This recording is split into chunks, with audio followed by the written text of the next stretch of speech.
हुजूर Arvind Kejriwal jail में खा रहे हैं आम, रसगुल्ला और आलू की पूरियां।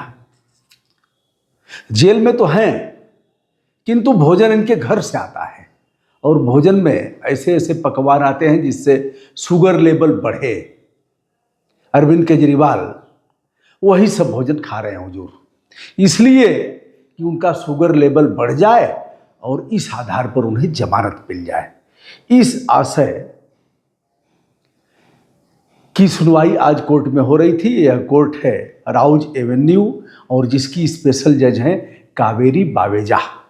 दोनों तरफ से तर्क कुतर्क हुए और ईडी यानी प्रवर्तन निदेशालय ने यह तर्क दिया कि साहब भोजन में यह मनमानी कर रहे हैं, जो चीज़ें इन्हें मना की गई हैं। टाइप 2 लेवल का इनका डायबिटीज है, शुगर है, और उसमें जिस तरह से डाइट इन्हें लेना चाहिए उस पर ऐसा यह नियंत्रण नहीं कर रहे हैं। आत्मनियंत्रण नहीं करेंगे तो शुगर लेवल बढ़ेगा ही।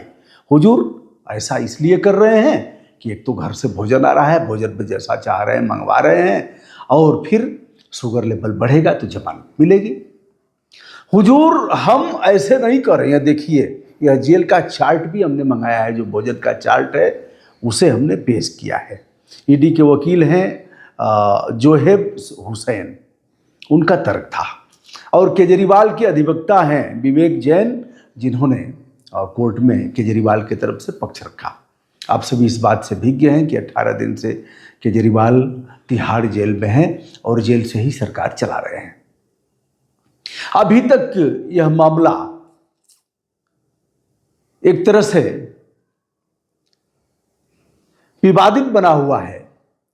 तमाम विधि विशेषज्ञ इस पर बातचीत कर रहे हैं कि क्या जेल से भी सरकार चलाई जा सकती है। केजरीवाल के ऊपर आरोप है कि उन्होंने शराब नीति मामले में करोड़ों रुपए की रिश्वत लिया है, उन लोगों से लिया है जिन्हें वह लाभ पहुंचाना चाहते थे। यद्यपि शराब नीति वापस ले ली गई, लागू की ही नहीं गई और यह कांड हो गया। केजरीवाल और उनके लोगों का कहना है कि जब शराब नीति लागू ही नहीं की गई तो फिर पैसा लेने का सवाल ही कहाँ पैदा हुआ। इधर ईडी का तर्क है कि हमारे पास ठोस तर्क हैं कि केजरीवाल ने पैसा लिया है और उस पैसे को चुनाव में खर्च किया है, यानी विधानसभा के पिछले चुनाव में 9 बार तक लगातार ईडी का समन गया। केजरीवाल ने ईडी के समक्ष प्रस्तुत होने से कोई न कोई बहाना बनाया, इनकार किया और कहा कि यह सीधे सीधे पीएम को उन्होंने बताया कि उनके इशारे पर यह सब कुछ हो रहा है। जो ईडी ने समन भेजा है यह अवैधानिक है, इसे हम नहीं लेंगे। कभी वह चले गए विपश्यना करने 10 दिन के लिए, जहाँ चुपचाप रहा जाता है, मोबाइल आपके पास नहीं रहेगी, आप कुछ बोलेंगे नहीं, और विपश्यना। कभी उन्होंने कहा कि हमारी रैली है और हम ईडी के समक्ष पेश नहीं होंगे। अंततः उच्च न्यायालय में यह मामला गया और उच्च न्यायालय ने केजरीवाल की तरफ से जो याचिका दायर की गई थी उसे खारिज कर दिया।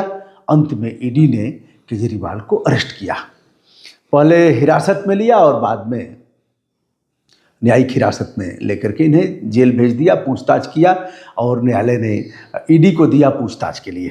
अब केजरीवाल जेल में हैं, तिहाड़ जेल में हैं। अगर देखा जाए दिनचर्या तो 6:30 बजे उठना है और उसी के साथ जैसे ही फ्रेश होंगे, ब्रश मंजन करेंगे, वैसे ही उन्हें मिल जाएगा चाय और ब्रेड। फिर उन्हें मिलेगा लंच मिलेगा। लंच में 1 कटोरी दाल, 1 कटोरी सब्जी और 5 रोटियां चावल, ऐसे कुछ है। फिर इसके बाद शाम को मिलेगा इन्हें ब्रेड और इस तरह से चाय वाय मिलता है। फिर 5:30 बजे 6 बजे इनको भोजन मिल जाता है। यही दिनचर्या है। 4:30 बजे इनके वकील अथवा इनकी पत्नी सुनीता केजरीवाल इनसे मिल सकती हैं। अभी तक जेल से ही फरमान जारी होता है, जेल से ही वह पानी के बारे में बताते हैं, जेल से ही बिजली के बारे में बताते हैं, जेल से ही सफाई के बारे में उनका आदेश होता है और उस आदेश को उनके मिनिस्टर लोग पढ़ करके बताते हैं। अब डायबिटीज के मरीज हैं अरविंद केजरीवाल। यदि यह बात सत्य है तो यह काफ़ी दुखद है कि डायबिटीज 2 के मरीज होने के बाद अगर इस तरह का भोजन लेते हैं तो जेल प्रशासन ने इसे रोका क्यों नहीं।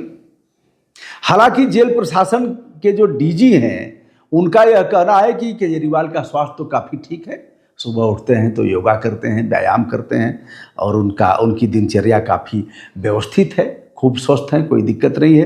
अब अरविंद केजरीवाल के जो अधिवक्ता हैं विवेक जैन, उन्होंने अपनी याचिका को वापस ले लिया है और यह कहा है कि हम याचिका अलग ढंग से फिर पुनः योजित करेंगे। दोस्तों, आप सभी इस बात से अवगत हैं कि बगल के बैरक में उनके डिप्टी सीएम हैं मनीष सिसोदिया, संजय सिंह वहाँ से बाहर निकल गए हैं और सत्येंद्र जैन भी हैं उसी जेल में। अरविंद केजरीवाल का क्या होगा, जमानत होगी, जेल से ही वह चलाएंगे सरकार अथवा उन्हें त्यागपत्र देना पड़ेगा, यह तो अब समय ही बताएगा। फिलहाल एक संवैधानिक मामला और संवैधानिक संकट खड़ा हो गया है। जेल से सरकार चलाएंगे तो सदन कहाँ चलेगा, जेल से सरकार चलाएंगे तो अधिकारी हरदम कैसे जाएंगे हस्ताक्षर कराने के लिए, जेल से अगर सरकार चलाएंगे तो अधिकारियों के साथ बैठक कैसे करेंगे। यह एक ऐसा मामला और पहला मामला है देश का जब कोई मुख्यमंत्री जेल में है और उसने अपने पद से त्यागपत्र नहीं दिया है। अरविंद केजरीवाल हैं, कुछ तो है। दोस्तों, मैं हूं ब्रजभूषण दुबे, संपूर्ण विनम्रता के साथ हमारा प्रणाम स्वीकार करें। अरविंद केजरीवाल यदि रसगुल्ला, दाल और आलू की पूरियां खा रहे हैं तथा खा रहे हैं आम, तो यह दुखद है और ये इस प्रकार का यदि कुतर्क किया गया है तो यह भी दुखद है। ईडी पर भी कार्रवाई होनी चाहिए। सादर नमस्कार।